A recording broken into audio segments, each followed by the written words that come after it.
Welcome, Semester 6, to your paper C14 on post-colonial literature, more specifically to Unit 4, where we shall deal with the Australian poet Malouf and his poem Wild Lemons.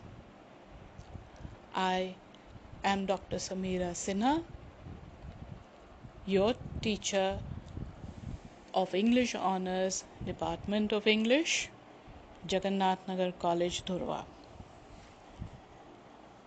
And we shall first take up the background of Australian literature. Let us first learn about Australia.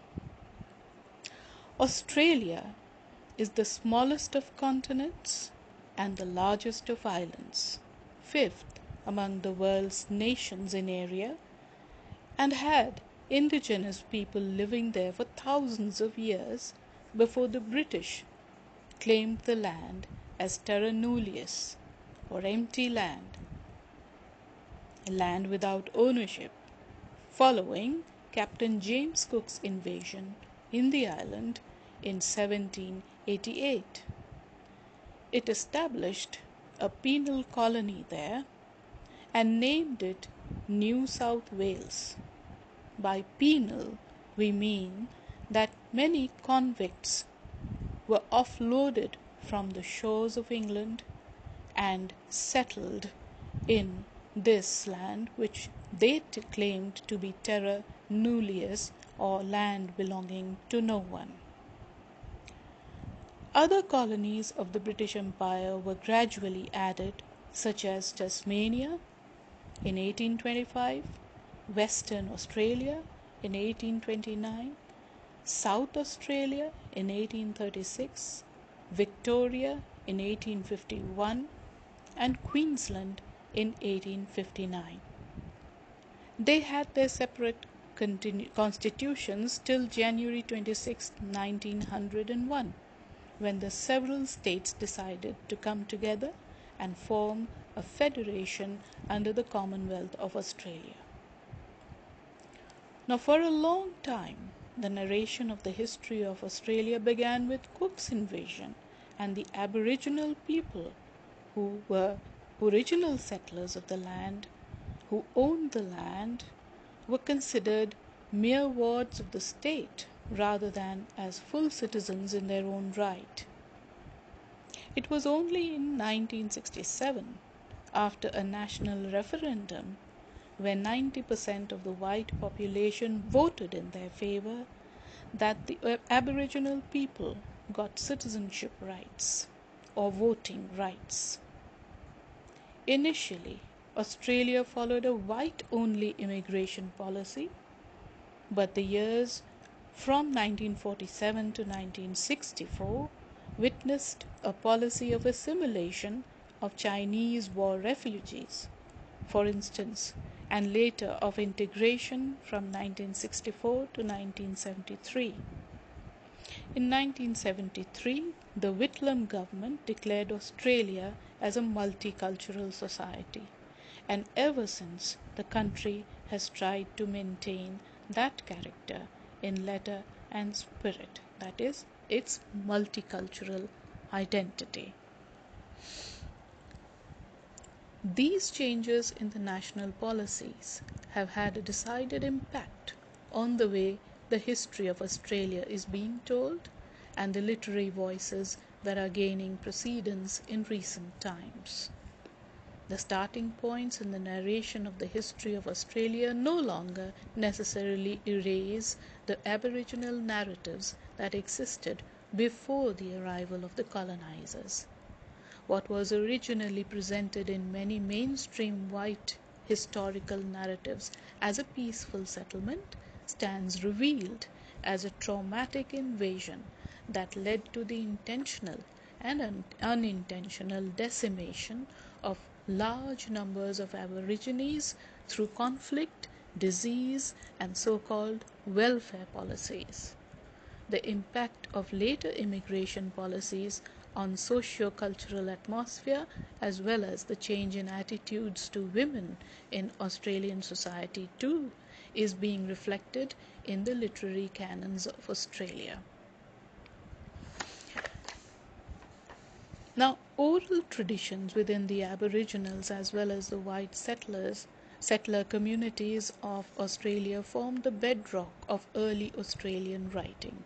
Oral forms such as Aboriginal song cycles, colonial ballads, and bush songs were dominant influences that came to be part of the early written forms of the Australian nation and its cultural consciousness.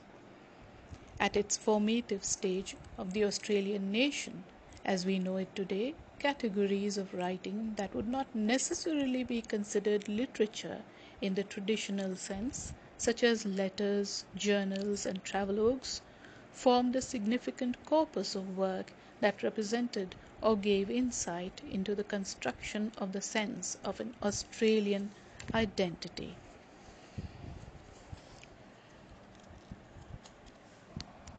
The thematic preoccupations of Australian poetry are very closely related to the history and geography of the land.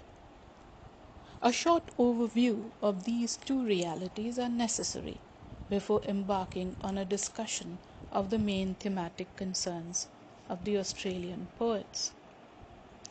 The historical part we have already seen earlier in my lecture. But the evolution of Australian poetry began in the 18th century itself, with bush ballads which developed concomitantly with the emergence of the phenomenon of bushmen and bushrangers, who were mostly escaped convicts ranging in the bush. Now, what do we mean by bush?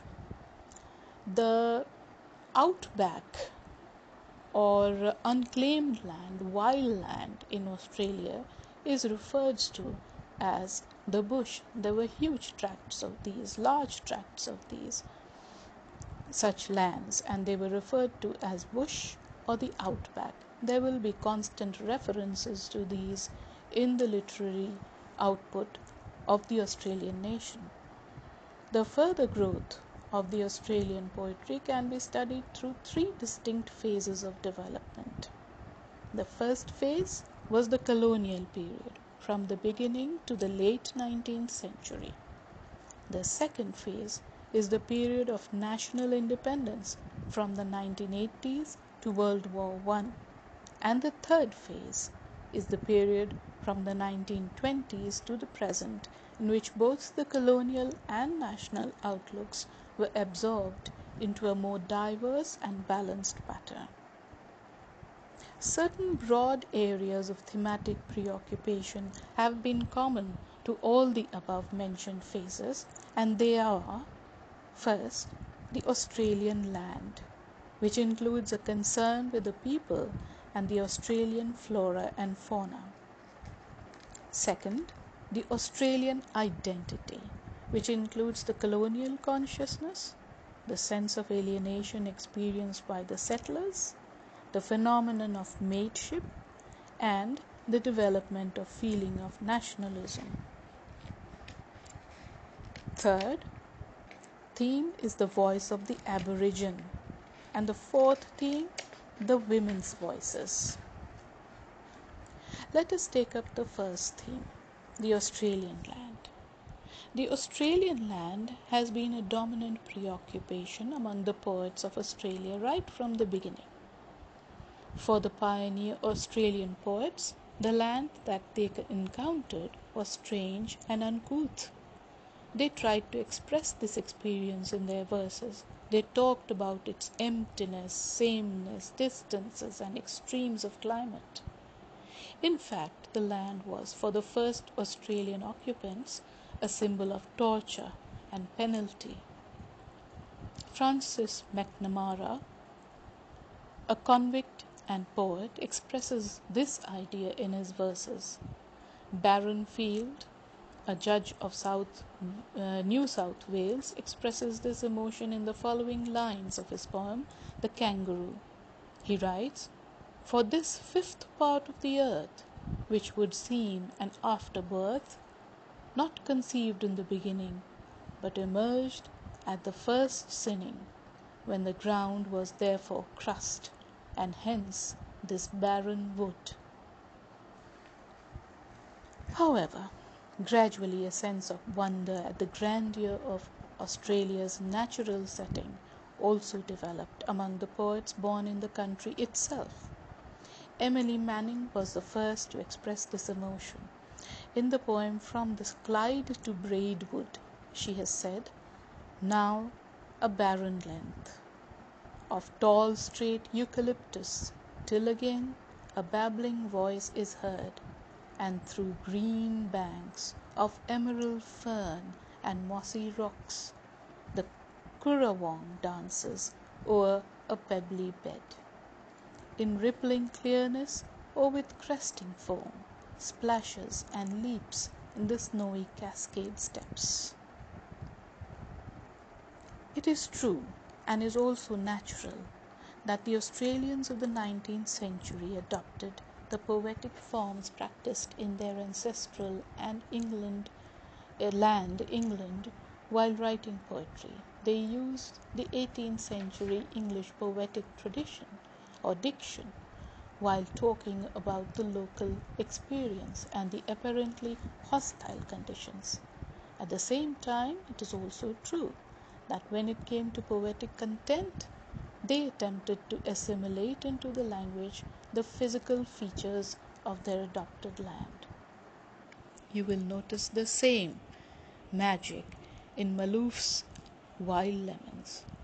Now, the Australian flora and fauna are very well depicted in the poem to evoke a sense of wonderness. Thus, the truth of the local landscape came to form the core of their poetic composition. In order to express this, both the expatriate and the native-born poets of Australia reinvented the poetic idiom, and in the process gave it an indigenous color and flavor. W.C. Wentworth is the first native-born Australian to publish any verse. His Australasia is an ode which records in a eulogizing tone the establishment of the British colony in a new land. The remarkable feature about this poem is the concrete description of places and people, the Sydney Harbour, an Aboriginal corroboree, the fate of La Perouse, the French explorer, etc. Most of the early verses were written by convicts, and important among them was Charles Harper, who was born of convict parents. He is remarkable for his appreciation of the Australian land. Henry Kendall is the next significant poet, in whose descriptive verses Australia emerges as a tangible landscape in English poetry. One of his most famous works, Bell Birds, captures concretely the song of the Australian birds known as bellbirds, which continuously sing in September and October. The typical landscape features of mossy banks and green woodlands found in the Australian coastal districts of Illawarra and of the Australian hot December are presented evocatively in the poem. A common feature in early Australian poetry till the First World War has been the attempt to use the familiar white European culture to explain the present Australians' experience. There are gaps, since the land was strange, unfamiliar, and resisted the conventional European terms of definition.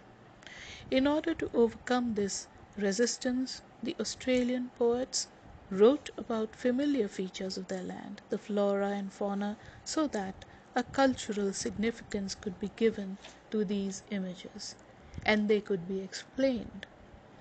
This endeavor reflected a need to find ways to define the land. Gradually, the Australian land became to its inhabitants much more than a mere physical entity that had simply to be occupied and subjugated. It became destiny, an external symbol of inner reality, the reality of exile and the reality of freedom and novelty. The poet who portrayed the real lifestyle of the Australians in the outback, the life was as was lived in the bush, and used a colloquial style to suit his subject, was Adam Lindsay Gordon. One of his most famous works, The Sikh Stock Rider, is an excellent example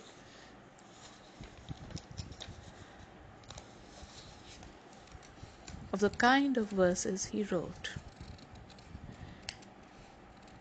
Brian Elliott says that nothing in all colonial poetry matches Gordon's single achievement, the fixation of the Australian image.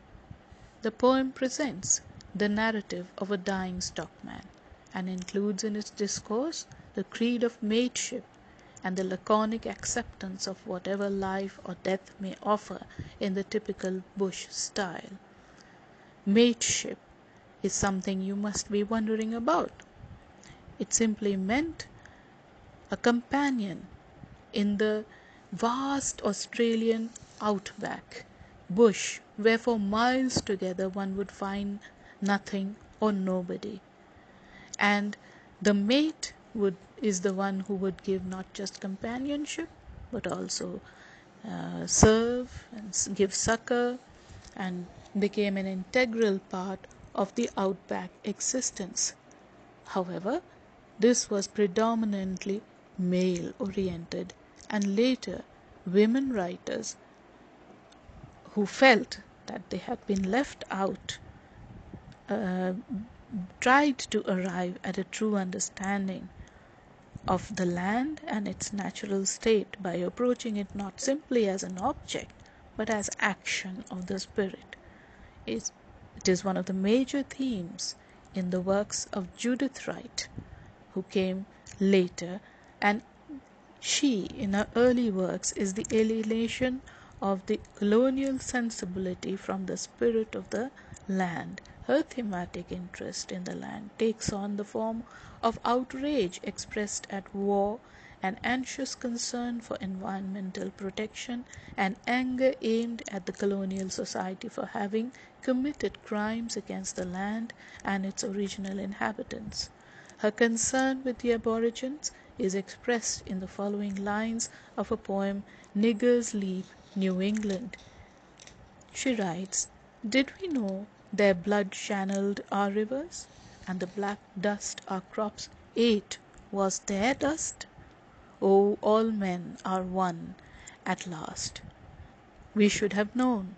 The night that tided up the cliffs and hid them had the same question on its tongue for us, and there that lie, that word ourselves writ strange, never from earth again the Kulamon, or thin black children dancing like the shadows of saplings in the wind."